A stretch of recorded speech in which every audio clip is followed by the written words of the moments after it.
Welcome to டைன்ஸ் kitchen. இன்றைக்கி நம்ம சத்தான வாழைப்பூ கூட்டு எப்படி செய்யலாம்னு பார்க்கலாம் வாங்க.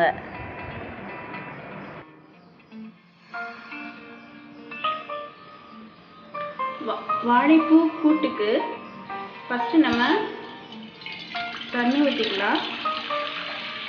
உலை காஞ்சதுக்கப்புறம் நம்ம பாசிப்பருப்பை போட்டுக்கலாம். இப்போ உலை காயட்டும்.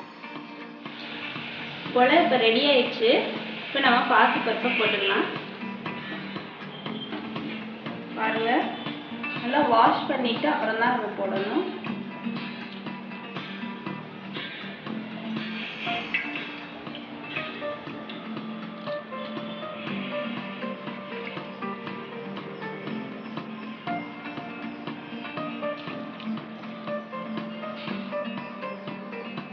இப்போ பருப்பு பார்ப்போம். பாசிப்பருப்பு பாருங்க, பாதி வெந்து இருக்கு. இந்த ஸ்டேஜில் நம்ம வாழைப்பூவை ஆட் பண்ணிக்கலாம். இதோட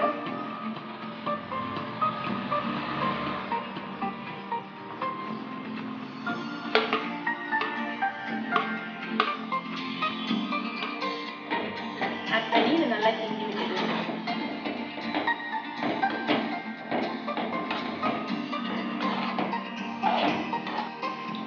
பாசிப்பருப்பையும் வாழைப்பூவையும் மிக்ஸ் பண்ணதுக்கு அப்புறமா பச்சை மிளகா 2 கிள்ளி போட்டுறணும்.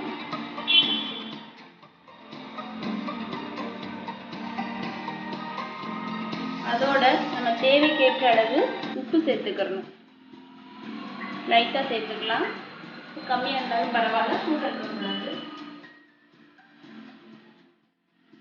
அதோட நம்ம கொஞ்சம் தண்ணி சேர்த்துக்கலாம் வேகிறதுக்கு.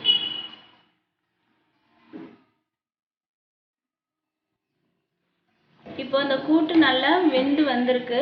இன்னும் ஒரு 5 or 4 minutesல நம்ம தாளித்து இதை எடுத்துக்கலாம். அப்புறம் நம்ம சாப்பிடலாம். தாளிப்புக்கு எண்ணெய் சூடாயிடுச்சு. கடுகு போட்டுக்கலாம். கடுகு பொரிஞ்சு வந்ததும்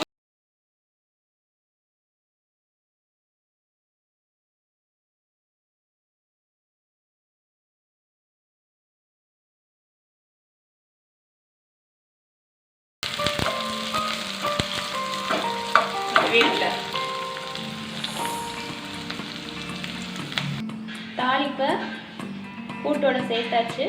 இதோ சுவையான வாழைப்பூ பாசிப்பருப்பு கூட்டு ரெடி. இதை இப்போ நம்ம மூடி வச்சிடலாம். தாளிச்சோன்னா எப்பயுமே நம்ம க்ளோஸ் பண்ணி வச்சிடணும்.